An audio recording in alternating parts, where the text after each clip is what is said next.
Joy Varghese foundation മുന്നോട്ട് വയ്ക്കുന്ന പരിസ്ഥിതി സംബന്ധമായ ഏതൊരാശയത്തിനും കേരളത്തിലെ പരിസ്ഥിതി വകുപ്പിന്റെ പൂർണ്ണ പിന്തുണയുണ്ടാകുമെന്നും വനം വകുപ്പ് അത് ഏറ്റെടുക്കുമെന്നും വനമന്ത്രി തിരുവഞ്ചൂർ രാധാകൃഷ്ണൻ. ജോയി വർഗീസ് ഫൗണ്ടേഷൻ നേതൃത്വത്തിൽ സംഘടിപ്പിച്ച 3ാമത് ജോയി വർഗീസ് അനുസ്മരണ സമ്മേളനം ആലപ്പുഴയിൽ ഉദ്ഘാടനം ചെയ്ത് സംസാരിക്കുകയായിരുന്നു അദ്ദേഹം.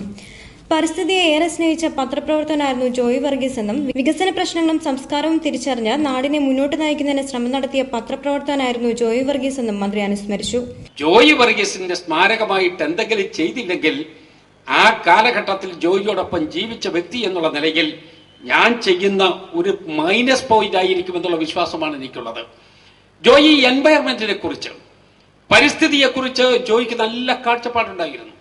ആലപ്പുഴയിലെ മാധ്യമ പ്രവർത്തകർക്ക് എല്ലാവർക്കും അത് ഉണ്ടാകും എന്നെനിക്കറിയാം. കാരണം ആലപ്പുഴയുടെ സാഹചര്യം അതാണ്.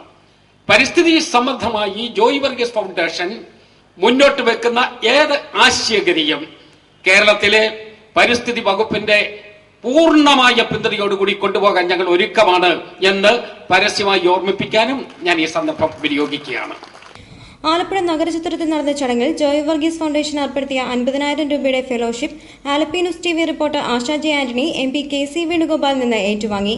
എഴുതുന്ന വാർത്ത സത്യസന്ധമായിരിക്കണമെന്ന് നിർബന്ധമുണ്ടായിരുന്ന പത്രപ്രവർത്തകനായിരുന്നു ജോയി വർഗീസ് എന്നും അനുസ്മരണ പ്രഭാഷണത്തിൽ KC വേണുഗോപാൽ പറഞ്ഞു. സ്വന്തം ശരീരാരോഗ്യം മറന്നുള്ള പത്രപ്രവർത്തനത്തിനിടയിലും നൈർമല്യമുള്ള സ്നേഹം എല്ലാവരുടെയും മനസ്സിൽ നിലനിർത്താൻ ജോയി വർഗീസിന് കഴിഞ്ഞതായും അദ്ദേഹം കൂട്ടിച്ചേർത്തു. ഫൗണ്ടേഷൻ ചെയർമാൻ ടോമി പുൽക്കാട്ടിൽ അധ്യക്ഷത വഹിച്ചു.